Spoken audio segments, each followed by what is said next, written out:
Students, welcome back to my channel life in law.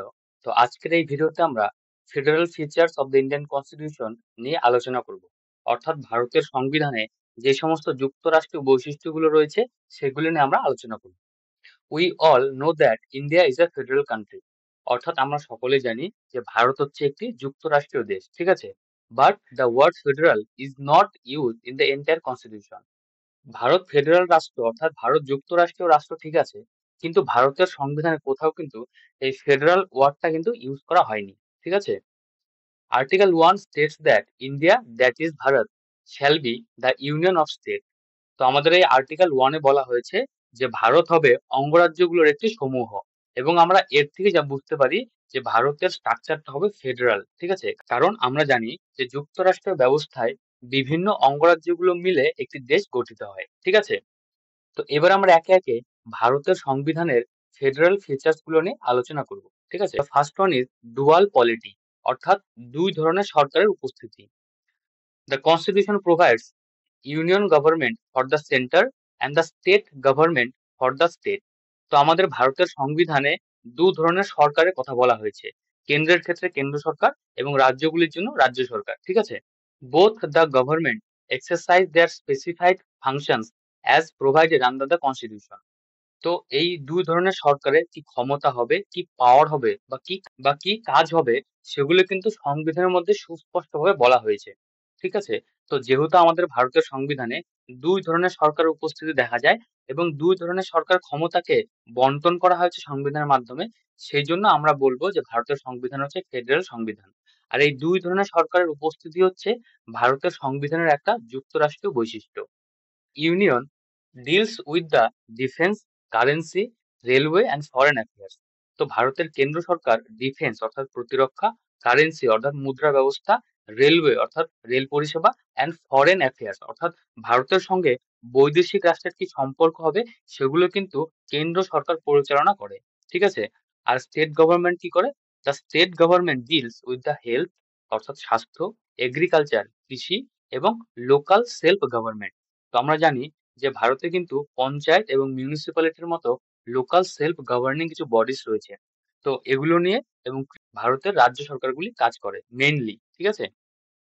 And the second one is division of power. Division of power মানে হচ্ছে কি ক্ষমতার বন্টন। কার মধ্যে ক্ষমতার বন্টন? কেন্দ্র সরকার এবং রাজ্য সরকারগুলির মধ্যে ক্ষমতার বন্টন।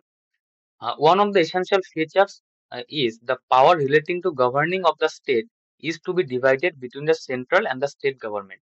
তো যুক্তরাষ্ট্র ব্যবস্থার একটা গুরুত্বপূর্ণ বৈশিষ্ট্য হচ্ছে যে রাজ্য পরিচালনার সমস্ত ক্ষমতা কেন্দ্র সরকার এবং রাজ্য সরকারের মধ্যে কি করতে হবে? বন্টন করতে হবে, যেটা কিন্তু আমরা ভারতের সংবিধানের ক্ষেত্রে দেখতে পাই, ঠিক আছে। Third one is written constitution, অর্থাৎ লিখিত সংবিধান। এবং কেন যুক্তরাষ্ট্র ব্যবস্থার এই লিখিত সংবিধানের একটা গুরুত্বপূর্ণ বৈশিষ্ট্য সেটা আমরা এখন আলোচনা করব। India has world's largest written constitution. তো ভারতের সংবিধান হচ্ছে পৃথিবীর সবচেয়ে বড় লিখিত সংবিধান, ঠিক আছে। It is the unique features of federal government. তো লিখিত সংবিধানের উপস্থিতি হচ্ছে যুক্তরাষ্ট্র সরকার ব্যবস্থার একটা গুরুত্বপূর্ণ বৈশিষ্ট্য, ঠিক আছে। Because in federal system, the power and function is to be divided between the central and the state government. তো আমরা একটু আগে আলোচনা করলাম যে যুক্তরাষ্ট্র ব্যবস্থাতে কিন্তু দুই ধরনের সরকারের মধ্যে ক্ষমতাকে বন্টন করবে সংবিধানের মধ্যে, ঠিক আছে। তো যদি সংবিধান যদি লিখিত না হয়, ঠিক আছে, তাহলে কিন্তু আমরা সুস্পষ্টভাবে বুঝতে পারবো না যে রাজ্য সরকার এবং কেন্দ্র সরকারের মধ্যে ক্ষমতা কি হবে, বা কোন ক্ষমতা রাজ্য সরকারের এবং কোন ক্ষমতা কেন্দ্র সরকারের। যদি এটা লিখিত না থাকে তাহলে কিন্তু এই নিয়ে কিন্তু দ্বন্দ্ব, কনফ্লিক্ট কিন্তু তৈরি হবে। Fourth one is supremacy of the constitution, অর্থাৎ সংবিধানের প্রাধান্য।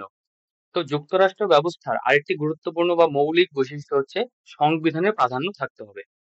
The constitution is the supreme law of the land, অর্থাৎ ভারতের ভূখণ্ডের মধ্যে সর্বোচ্চ আইন হচ্ছে constitution. In article 13 of the constitution it says that all law made in India is to be consistent with the provisions of the constitution. তো ভারতের সংবিধানের আর্টিকেল 13-এ বলা হয়েছে ক্লিয়ার করে যে ভারতের যত ধরনের আইনই প্রণয়ন করা হোক না কেন, সমস্ত আইনকে সংবিধানের সঙ্গে সামঞ্জস্যপূর্ণ হতে হবে, ঠিক আছে। Otherwise it will be invalid. যদি সংবিধানের সঙ্গে কোনো আইন সামঞ্জস্যপূর্ণ না হয় তাহলে সেই আইনটা কি হবে? সেই আইনটা হয়ে যাবে ইনভ্যালিড অর্থাৎ অবৈধ বা অকার্যকরী। The constitutional courts has the power to check whether the law made by the parliament or the state legislature is in harmony with the constitution or not. তো এই যে আমরা বললাম যে ভারতে প্রণীত সমস্ত আইনকে সংবিধানের সঙ্গে সামঞ্জস্যপূর্ণ হতে হবে। আচ্ছা, এটা কে দেখবে সামঞ্জস্যপূর্ণ হচ্ছে কিনা? ভারতে যে কনস্টিটিউশনাল কোর্টস গুলো রয়েছে যেমন সুপ্রিম কোর্ট এবং বিভিন্ন হাই কোর্টস, তো এই কোর্ট গুলো হচ্ছে কনস্টিটিউশনাল কোর্টস। তো এই কোর্টস গুলির পাওয়ার বা ক্ষমতা আছে পার্লামেন্ট এবং রাজ্য সরকারের দ্বারা বা স্টেট লেজিসলেশনের দ্বারা তৈরি করা আইনকে পরীক্ষা করে দেখার বা চেক করে দেখার whether these laws are in harmony with the constitution or not। অর্থাৎ এই কোর্টগুলি দেখবে যে ভারতের প্রণীত আইনগুলো সংবিধানের সঙ্গে সামঞ্জস্যপূর্ণ কিনা। যদি না হয়, যদি সামঞ্জস্যপূর্ণ না হয়, যদি কোনো কনফ্লিক্ট থাকে, তাহলে এই কোর্টগুলি কি করবে? জুডিশিয়াল রিভিউ ক্ষমতা প্রয়োগ করে সেই আইনগুলিকে ইনভ্যালিড বা ভয়েড ডিক্লেয়ার করে দিতে পারবে। ঠিক আছে? And the fifth one is rigid constitution. Rigid constitution মানে হচ্ছে কি? অনমনীয় সংবিধান অর্থাৎ কঠিন সংবিধান। Indian constitution is rigid in nature. অর্থাৎ ভারতের সংবিধানের প্রকৃতি হচ্ছে অনমনীয়। ঠিক আছে? কেন? Because the amendment process is not easy. কারণ ভারতের বেশিরভাগ যে প্রভিশন সেগুলো কিন্তু অ্যামেন্ডমেন্ট অর্থাৎ সেগুলোকে সংশোধন করার পদ্ধতি কিন্তু সহজ পদ্ধতি নয়। ঠিক আছে?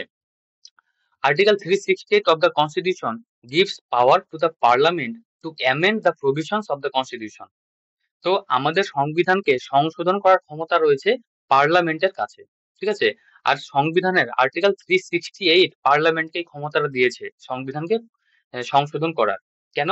But as provided in the case of Kesavananda Bharati versus State of Kerala, the Parliament cannot amend the basic features of the Constitution.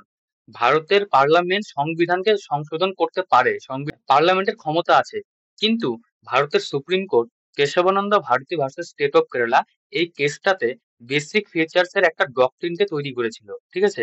এবং এই ডক্ট্রিনের যে উপাদান বা এসেনশিয়াল এলিমেন্টস, সেই এলিমেন্টস গুলোকে কিন্তু পার্লামেন্ট অ্যামেন্ডমেন্ট অর্থাৎ সংশোধন করতে পারবে না। এই বেসিক স্ট্রাকচার বা বেসিক ফিচার্স ডক্ট্রিন নিয়ে আমার এই চ্যানেলে অলরেডি একটা ভিডিও করা আছে, তোমরা সেটা প্লেলিস্টে গিয়ে দেখে নিতে পারো। ঠিক আছে? তো ভারতের সংবিধান যেহেতু রিজিড ইন নেচার, সেই জন্য কিন্তু সংবিধানের যুক্তরাষ্ট্র যে কাঠামো সেটাকে ধরে রাখা সহজ। কেন সহজ? কারণ কারণ এই যুক্তরাষ্ট্রের ব্যবস্থা হচ্ছে সংবিধানের বেসিক ফিচারের একটা এলিমেন্ট। তো যেহেতু এটা বেসিক ফিচার্স একটা এলিমেন্ট, তো পার্লামেন্ট চাইলেই কিন্তু এই যুক্তরাষ্ট্র ব্যবস্থার যে প্রিন্সিপালস বা এলিমেন্ট সেটাকে সংশোধন করতে পারবে না। এইবার সংবিধান সংশোধন পদ্ধতি যদি কঠিন না হয়, যদি ইজি হয়, তাহলে তো সরকার এই ক্ষমতা প্রয়োগ করে কিন্তু সরকার চাইলেই সংবিধানের মধ্যে যে যুক্তরাষ্ট্র ব্যবস্থার কথা বলা হয়েছে সেটাকে সংশোধন করে দিতে পারতো। তো যাতে সরকার সংবিধানের এই যুক্তরাষ্ট্র কাঠামোকে পরিবর্তন করতে না পারে, সেই জন্য কিন্তু সংবিধানকে রিজিড করা হয়েছে। ঠিক আছে? And the last one is independent judiciary, অর্থাৎ বিচার ব্যবস্থার স্বাধীনতা।